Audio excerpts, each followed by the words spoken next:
Dr. Alexis, welcome to the Low Carb Hustle. So glad you're here. This is going to be a lot of fun. Oh, yeah, I'm totally excited to talk about what I do in the context of maximizing like performance. And I come from a little bit of a performance background as a dancer. So, yeah, this is kind of right up my alley, but in a slightly different way. Awesome.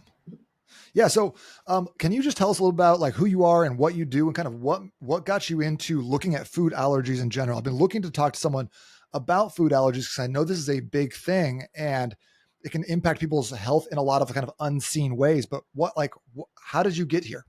Yeah, so how I got here, it was literally the journey opened itself up to me. I tell people all the time, as passionate about as passionate as I am about what I do, I did not like wake up one morning and be like, I want to conquer food allergies. Let's do it. It actually kind of was a transition, mostly my pandemic story. So I'm a physical therapist by profession, and originally at my clinic focused on maximizing performance in high-end like athletes, specifically dancers and performance type of activities like cheer, gymnastics, ice skating, things like that. As the pandemic kind of came around and those types of activities were rendered like non-essential, those same clients started shifting and asking me questions about like immune support and improving their health in that way because they also knew I had a functional medicine background. So that's where things kind of shifted from performance to functional medicine. I was already starting to make those connections in my practice in terms of when musculoskeletal approaches weren't helping to improve my clients' performance, looking at the other organ systems as factors contributing. So I was already kind of dabbling in that. And then after the pandemic, it kind of just stayed that way. People were still seeking my help for more of the functional medicine things, getting off of medications, lowering symptoms, getting rid of chronic pain, inflammation, things like that. And then clients started noticing and then telling me that through the course of our work to help with other things, it was also reducing their food reactions. So, what they used to be allergic to, they kind of got a little bit of it on their plate, and it was, they didn't react, and they were starting to notice that. So, then I kind of just started looking more deeply into that and realizing the magnitude of people just in America alone. About 20 million people I've seen are statistically reported to have some type of food allergy or intolerance. So, I was like, oh, this is really a big deal. And this is something that I have found that my program can help. So then I just started talking more and more about that to that specific community. So that's essentially how I got to this point. And now I just look at how that essence of what I call food clues, which is my whole like foundation of my work, is how the foods and the characteristics of those foods can impact your performance and working through your body and helping it to improve how it handles your foods can turn around and put your body in a better place to do what you want it to do. Cool. Side note, really funny that, I mean, I'm glad you're here doing what you're doing right now, but so funny that it was labeled not a non-essential business during the pandemic. I just love that. Just love that physical health is just like, the liquor stores are good though. No problem. I'm Liquor not mad. stores were fine. I'm fine.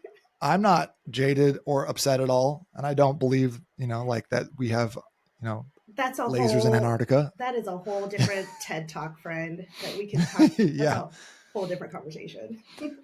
But Dr. Alexis, can you talk a little bit about what causes food allergies? Why are some people able to have gluten? Some people can't. Some people can have milk and other people don't process it well. What I have found is that even though there's a focus on the food allergy or the food challenge, it's still inherently a symptom. And again, this is what I have found through my research and working with my clients. And I say that because the symptom is the part that the people, have the challenge with or struggle with, for lack of a better word. And I don't ever want to discount that or disrespect that. So, yes, that is your problem. However, it is still usually a symptom, and it is a symptom of an underlying factor that usually isn't being addressed. That underlying factor is probably also showing itself in other ways that you may or may not realize that are connected in your health status, other conditions, other symptoms, and things like that. So once you look at it as the perspective of a symptom, or I'll say once I kind of look at it as a perspective of a symptom, then I'm automatically looking for those underlying factors that are holding your body back from doing its job. And then I focus on guiding your body back to being able to do those things, being able to function normally, your organs functioning, um, our body cycles and processes. And when those start to get back on a normal performance, that's when the symptoms, that's when your food reactions start to change. And that's when the doors and the gates open. So when you're talking like that, it sounds to me like you're talking about a lot of times people have food reactions or allergies that come on later in life. Does this still apply to people who are born with specific food allergies and notice it from like, have a peanut allergy growing up? Yes, and when I explain that to clients, I kind of call it my little like FAST theory, food allergy spectrum theory. And even though I say allergies, it also applies for intolerances or sensitivities, if that's how it's been diagnosed to you as well. But basically, that food reaction sits on a spectrum, and the spectrum represents the magnitude of those underlying factors driving the issue. So, if somebody has an allergic reaction or they're diagnosed with a challenge at an earlier age, more than likely it's because those underlying factors are at a super high magnitude and super intense. There's a significant impact on how the body is functioning. And so it's reacting now versus people who develop things, reactions later on. It may be a very similar underlying factor, but it was at a lower magnitude. It wasn't as big of an infection or as big of a toxin. But over the years, it was allowed to kind of grow and develop and worsen, as it were, to the point that then it shows up in terms of food challenges and food rejections. So it's even with working with clients, what I have found is that a lot of people have underlying similar factors, they're just at different magnitudes. And that's what we're seeing on the outside as differences in the diagnosis or differences in the timing or the intensity of the reactions. It's always reflective of what's stirring it, what's driving it in the first place. Okay. So is it true that being lactose intolerant is really just a moral failing?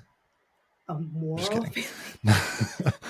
That just makes you a worse person, right? You can't have yogurt. I'm not a doctor, so I don't know. I mean, like, I No, don't know. let's talk about my favorite subject, which is myself for a second. So like, I think I was talking to you on the call earlier about how I've found myself, I'm pretty good with most foods, but I found myself having some like intolerances or issues when it comes to lentils. Mm-hmm.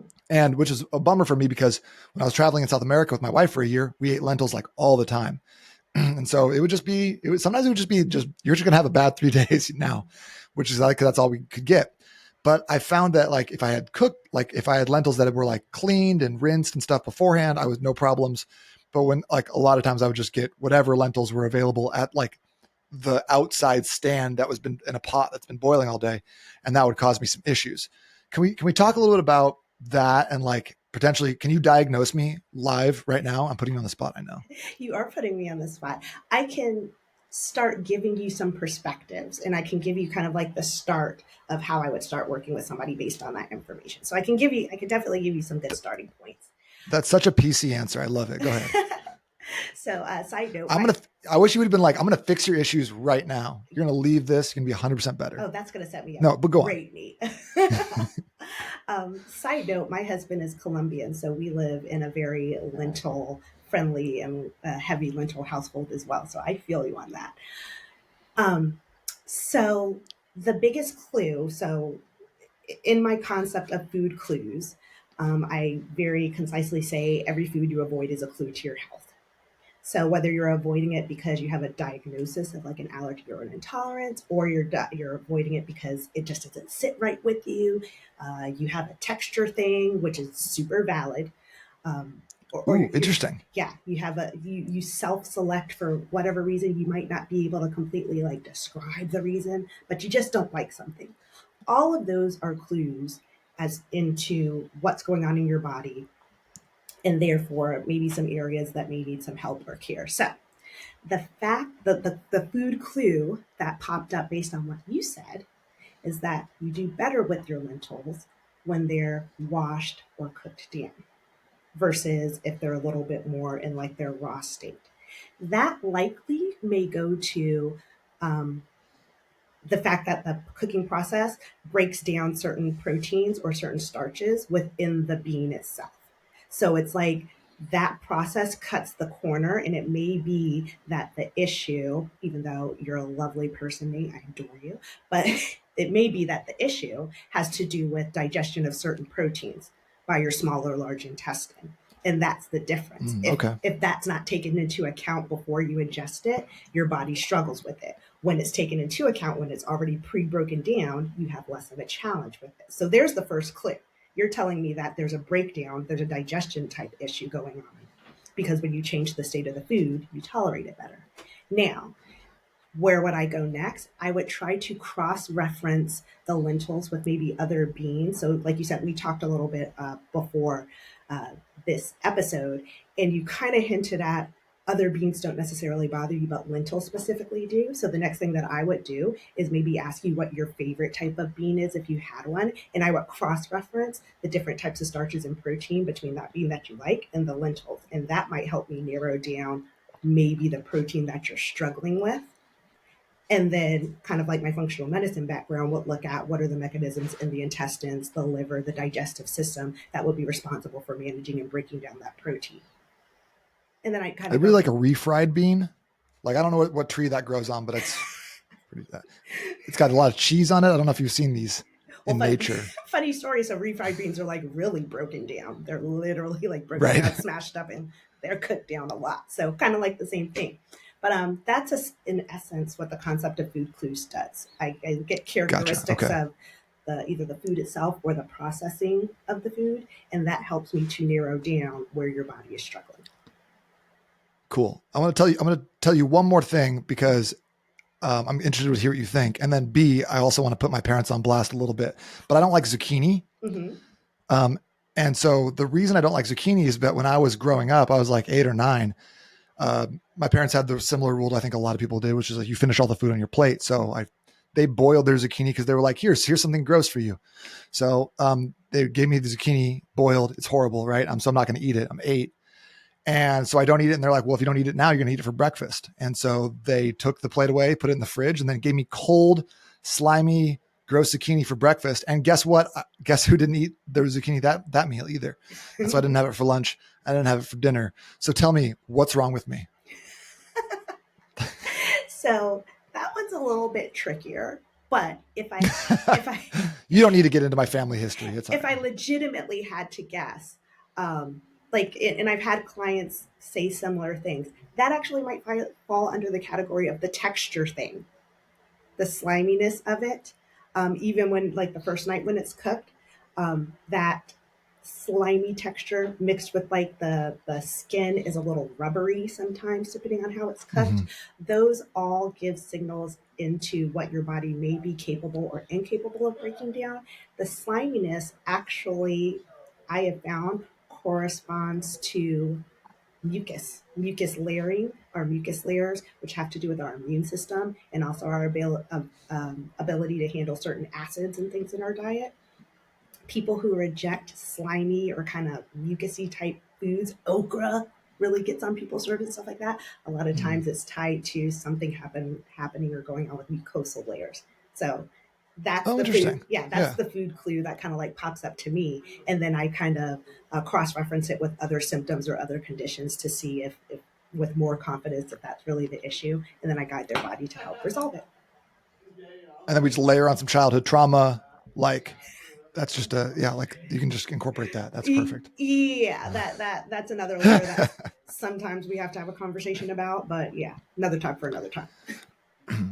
So like with some of these bigger allergies, the ones that we hear about all the time, like the celiacs, the gluten intolerance, lactose intolerance, peanut allergies, do you see people going into remission for these intolerances and being able to consume those foods without issues if they're following a correct protocol, doing the right things, addressing the underlying issues, or is it not necessarily something you're really ever going to come back from completely? Short answer is yes. I have seen and had clients that have completely like resolved their food reaction. That is a different statement from do they choose to return or start reincorporating that food back in. So at the end of their programs, we have a conversation to figure out how we're going to retest their ability or their tolerance for the certain food. So tolerance testing. Sometimes it's not always through just actually eating that food. There are other options. But once they pass that tolerance test, it's their choice whether or not they ever want to bring that food back into their diet. They can, and most people are successful with it and they're fine. Some people have built their life and they don't need to, and that's fine, but they also walk away with a healthier body, more capable of handling that food if they happen to accidentally encounter it as well. Food labeling and stuff gets sneaky, or you go to somebody's house and they cook a home cooked meal and it happens to have, peanut sauce in it or something like that. So they also walk away with that extra confidence and improved function in their body to be able to handle accidental exposures, regardless of whether or not they personally choose to bring that food back into their food routine. But yes, that is ultimately the goal of when I work with people, and mostly they achieve it. When I work with a lot of people and they'll do like maybe an elimination diet or a whole 30 or something like that with a where you're really pulling out a lot of foods and then reintroducing them over time, I find that sometimes people have foods that show up like that they're not very tolerant towards that they didn't even realize. Like just recently I had a guy do Whole30 and I was really adamant that he do, if he's going to do the whole month on that we do the reintroduction phase really slowly. So when he reintroduced black beans, his energy was down, his bloating was up. He just felt really, really crummy, but he'd been eating black beans his entire life. Is it possible that a lot of people are going through life with food intolerances that they don't even know it because, their diet is off or they've just always been this way? Yes, and I was one of them. And one of the Hmm. other main reasons that that can happen is because the body is very intentional, and our bodies are intentional in everything. And our number one priority for our body is to not die. It wants to stay healthy and safe. In that client's case, or what you were talking about with the gentleman, if the difficulty managing black beans previously was not a high enough priority for the body in terms of its safety and vitality, it's not going to come up as a significant issue. However, if Whole30, for example, or in this context, started improving certain organ functions, allowing certain areas to clean itself out and start tackling some of the higher priorities that the body was probably more struggling with that were more vital to health. If those things were starting to kind of resolve a little bit, your body's going to go to the next highest priority that needs help. So when you reintroduce those beans, hey, my intestines are a little bit cleaner, they're able to digest a little bit better, I'm communicating with my liver a little bit better.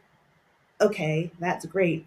So now can we handle this black bean thing? Now that we got some heavy hitters kind of a little bit under control, the body reacts like that constantly. So I get that all the time with clients as they like move through the program. Some little surprises pop up, little reactions to things here and there. And that's usually the reason why it wasn't a higher priority in the beginning because other things were more threatening to the body's vitality. And now that we're conquering those things, these other little things, your body's like, okay, we've taken care of that. Can you help this too? That would help us out a lot too. It's kind of like that. Gotcha. Okay. That's cool.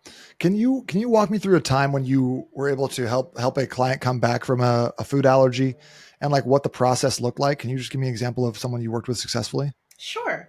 Um, let's see. I know everyone's going to be a little bit different, right? But I feel like if you could kind of outline what the your process and like the food clue system looks like, give some people some hope who maybe are like I've just been dealing with this my whole life. I thought I was destined to just have this as an issue. Sure. I have a client named Mary. She had one of uh, she was one of my toughest cases. She probably had a list of like 50 foods that had been like diagnosed using different words, whether it was an allergy or intolerance or what have you. And what I ended up doing was looking at that big list and ultimately kind of like categorizing the foods, kind of like what we were talking about with the lentils, listening to how those foods would, how she would react to them, what the reaction would be, or how she would have to work, with and in around them. And I started kind of categorizing them in terms of uh, things like she definitely struggled with mushrooms. She struggled with things like blue cheese. She stayed away from kombucha, as an example. Like I said, she had a long list, but those three things were on there. And those three things have fungal levels in common. Yeah, we kind of have a general understanding that like mushrooms are fungi. Yeah, the blue that runs through blue cheese is a characteristic of a mold, and mold is fungi. And then the fermentation process in kombucha has relationships or has like parallels to like kind of like a fungusy type of process. So she basically had in this example like 3 points for fungal issues. And it was interesting because in her assessment, she said that she asked a previous doctor about a mold infection or a mold exposure that she thought she had when she was like in her teens. And it more or less kind of got blown off. But her food clues are saying, I'm rejecting foods, I'm reacting to foods that have a mold characteristic. So ultimately, what we ended up doing was preparing her body, getting her vessels strong, getting her immune responses a little bit stronger, her nervous system a little bit stronger, and then we did a really good mold detox, a really good mold clean out, among some other things based on the other foods that she was rejecting. We did a metal detox as well. We just started cleaning the body. And then the last thing that we did was ultimately started like healing and repairing the body tissues. All that stuff going around, banging up in organs can take a beating um, on the body. So then we started healing those tissues. And through that process is where she started to be able to welcome in more foods without reactions. And so at the end of it all, where she never went out to eat, she never ate at like family outings. She limited her outings period because as soon as she would eat something she would get either like nauseated or she would feel like she was gonna like pass out, things like that. And now she just came back from a family outing visiting her brother and family in South Dakota, and she's local to here. And she can eat out with her husband in restaurants now and things like that. And so her life has been opened up to her because of the process. And there's one thing that you said, which is a very common, it's very commonly said, and it kind of goes both ways. You mentioned that like everybody is different. I think everybody is different, or I have found over the years, everybody's different on the surface, and that's very valid. But when we start working through and looking at those underlying factors, a lot of us tend to have very common underlying factors. And so, working through those common underlying factors with the little nuances of the surface differences is where most of my clients find their success. So, it's almost a case of we're not as different as we may think we are sometimes. That's good. That's good news. I feel like that's like you're even though you might be a special snowflake, you still probably have similar issues to other people who have resolved their allergies or intolerances. Yeah. So, like Dr. Alexis, based off of that, is there something without checking like each person individually, or if you know like someone's listening to this in Ireland right now, we have a lot of people from Ireland who listen. I don't know why. It's because of my accent, I think. It is totally. But yeah. Like, would you recommend that every single person go through some sort of mold detox or heavy metal detox or anything like that, where you're like, this is just really common. We see this all the time. I don't even need to test for this anymore. It was just something that would be really beneficial for everybody to have to go through this process once a year, once every 10 years, once whatever. The answer to that is yes and no. While I did just finish saying that there are strong commonalities, and most of us usually end up having to kind of clean ourselves from similar things as part of our healing journey, the nuances can be very impactful along that person's journey. So it is not necessarily, I found this for myself personally. I have found it to be true for clients over the years, which is why my food clues framework is how it is now. There still needs to be a knowledgeable guide through the healing process. It's not necessarily something that I would completely expect just anybody to be able to take themselves through. Much like um, most of us, yeah, if the check engine light of our car came on, most of us are not just going to roll up our sleeves and dive under the hood and know exactly what to be able to do to be able to get that check engine light off. We're not going to know exactly where to be able to go and find the problem and then know how to fix it, even though we know that there's a problem. And we might even, hear something a little funny, or the oil light might be on too. So you kind of have a pretty good idea it's an oil issue. But at the end of the day, it's probably a good idea to take your car to a mechanic. And the body works very similarly. We all mostly have a very strong and inherent sense of what we might think is going on, and we're probably right. But it's probably in our best interest to bring along somebody to guide your body and to guide you through that process to make sure that you ultimately come out with the result that you want. So even though, like you said, um, most of my clients and most of us need the same things, those little nuances, that surface level stuff, having somebody to be able to guide you through navigating those nuances and that surface level stuff is really what's going to give you the biggest bang for your buck. Gotcha. So you wouldn't say that like everybody should be doing a heavy metal detox every decade. I would not say that everybody should do that every time in the exact same way. I would say that everybody should keep their kind of like eyes and ears and body awareness for signs and symptoms of excess metals. But the little nuances of knowing what to do with it at what time, that's where I think that having a guide is going to benefit you. Gotcha. Okay, cool.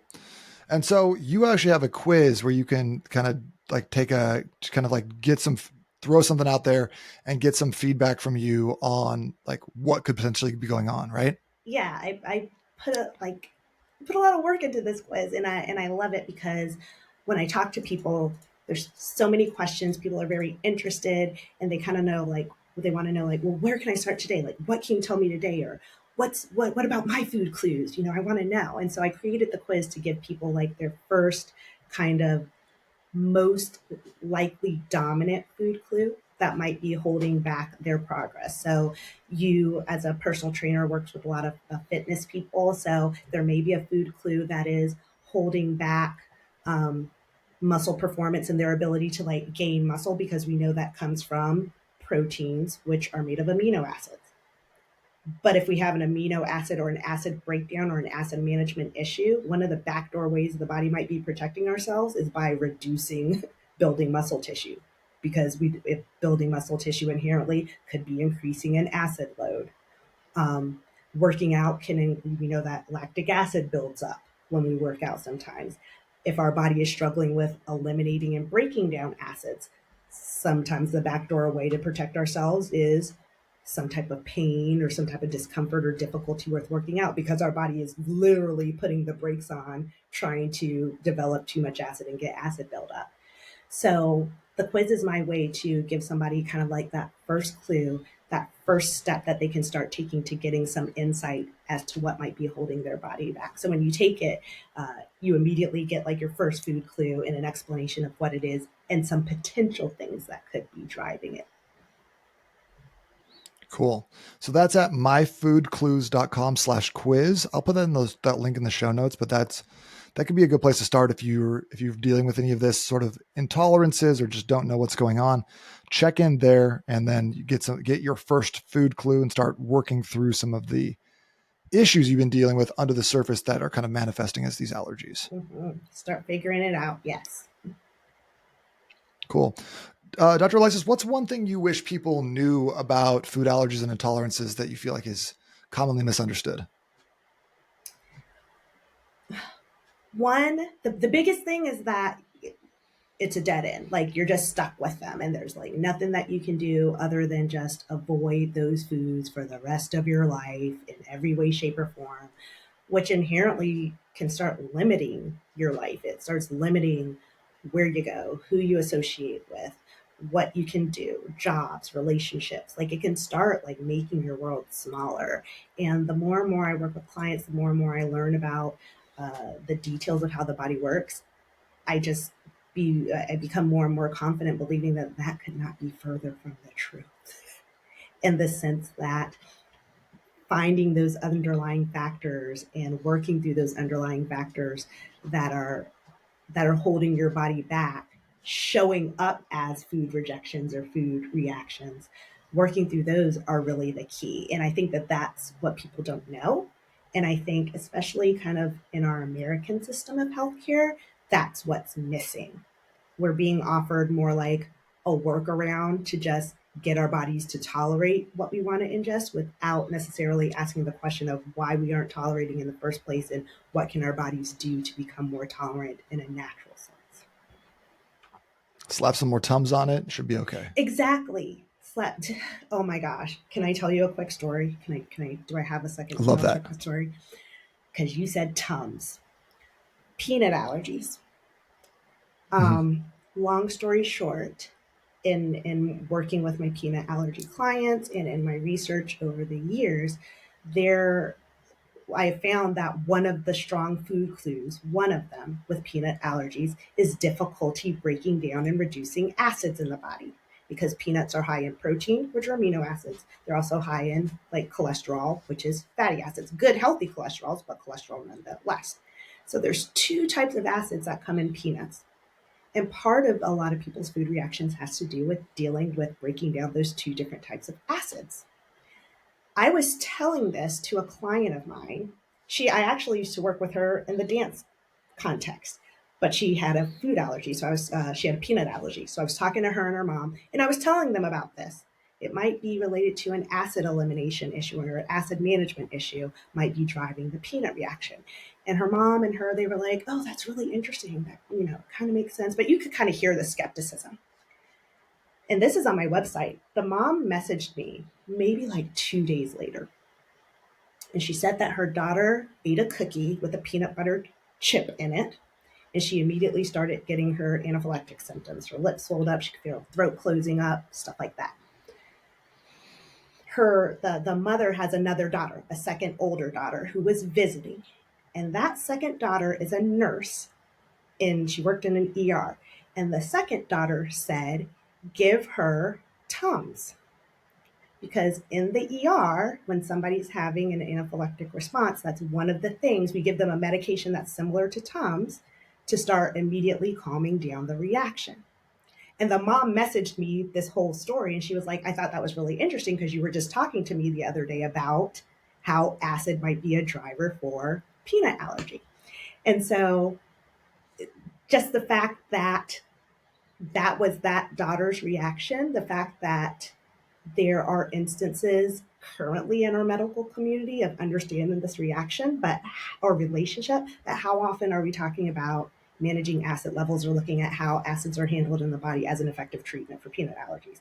I am, and I'm putting that into my work, but how many other times are we hearing about that? So it was really serendipitous that you said Tums, because essentially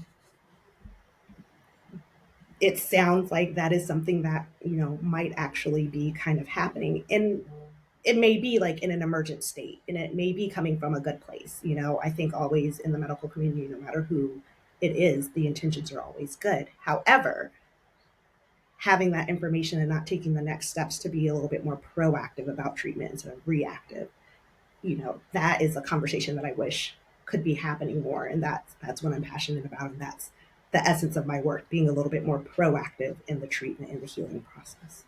So funny Gotcha. that Makes funny that sense. you mentioned Tums. That was that was funny. So just like kind of last question on that is, are you testing people's like oral pH at all when you're diagnosing these issues? Testing it, Do you do any like work with that? Yeah. no, but I get a lot of information just from asking questions. So Okay. oral pH, when oral pH is high, that's somebody that can have a lot of cold sores or a history of a lot of cold sores and mouth splits and things like that. It can also be like somebody with like dry mouth, that goes into oral pH as well. Or just looking at and assessing like the tongue and the different regions of the tongue. I do a lot of tongue assessments.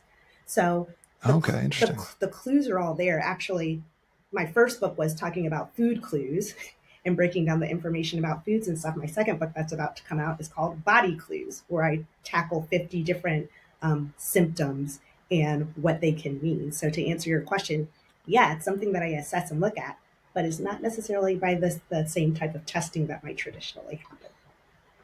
Gotcha. Okay. Very cool. Dr. Alexis, this has been fascinating. I think anyone with food allergies needs to hear this, needs to get with you, needs to take that quiz and kind of take the next steps from there. But before we bounce today, what's one thing you want to leave us with? Food allergies are not a dead end for you, and every food you avoid is a clue to your health. Love that. Thank you so much for being here today, taking some time out of your day to drop some wisdom on us. But this has been a lot of fun. Thanks, Nate.